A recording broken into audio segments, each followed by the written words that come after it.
Volcanic activity at Nevado del Ruiz began about 2 million years ago, since the Early Pleistocene or Late Pliocene era, with 3 major eruptive periods, I might add.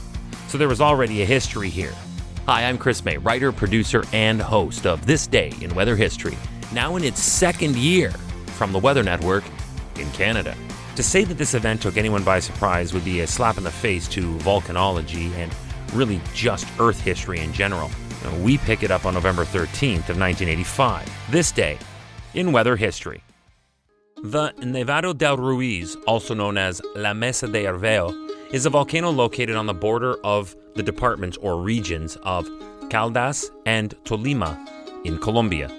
They lie around 129 kilometers or 80 miles west of the capital city of Bogota. This volcano is known as a stratovolcano. This means that the actual composition of the mantle walls is composed of many layers of lava alternating with hardened volcanic ash and other pyroclastic rocks. This results in a much higher viscosity in flow rate. There basically means it just becomes harder faster, so it crusts quicker. This affects the shape of the actual mountain as a result. Unlike shield volcanoes, stratovolcanoes are recognizable by their very steep profile and signature summit crater. It's the one that you normally see in cartoons, as an example. And the current cone for this volcano in Colombia formed during its present eruptive period, and that began 150,000 years ago. This style of volcano usually produces swift-moving currents of hot gas and rock called pyroclastic flows. The impact of an eruption like this is made exponentially worse because the hot gas and lava melt the mountain's snowcap, adding large quantities of water to the flow. Because of the sudden heat and force, these eruptions often trigger massive mud and debris flows. It is common that this is where we find the highest mortality rates in eruption events. It is not, in fact, caused by the earthquake or the lava flow, but by the mud and debris slides that bury whole villages at the base of the mountain. And we saw one of the best known cases of this in our August 24th episode of This Day in Weather History on the story of Mount Vesuvius from the year 79 AD. The mud and the gas discharge will pose a threat and longer-term impact to human life as well as the Earth's environment. All right, Volcanology 101 class is over. You can close your books. It's time for our story to begin. On November 13th, 1985, this day in weather history, a small eruption produced an enormous landslide that buried and destroyed the town of Armero in Tolima.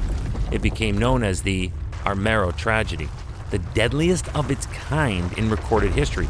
It claimed the lives of an estimated 25,000 people. This volcano had been dormant for almost 70 years, so when it blew, it caught everyone by surprise and nearby towns unaware, except the government. They had received warnings 2 months earlier from multiple volcanological organizations to evacuate the area after they detected a resuming of volcanic activity.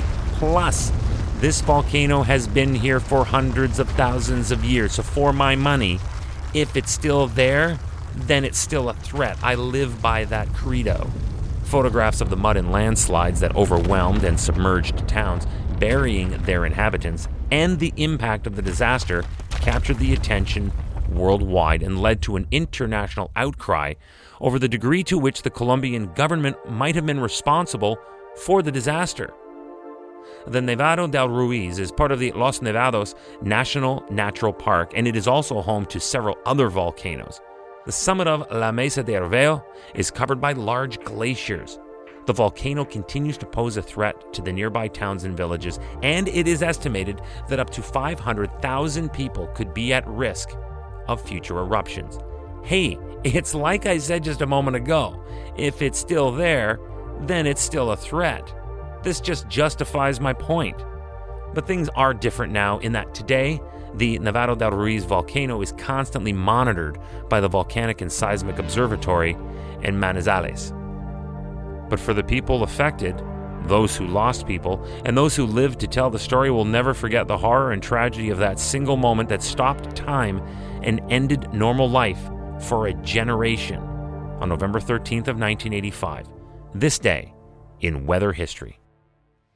Tomorrow is November 14th, and we're looking back to what could have been such an epic disaster that the course of all tech development could have ended before it began. And don't forget that this episode will also have an accompanying podcast video short, and that will be posted tomorrow to all Weather Network's social media platforms.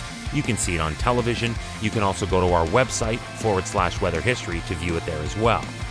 So tomorrow, you can hear all about it. This was supposed to be the second moon landing.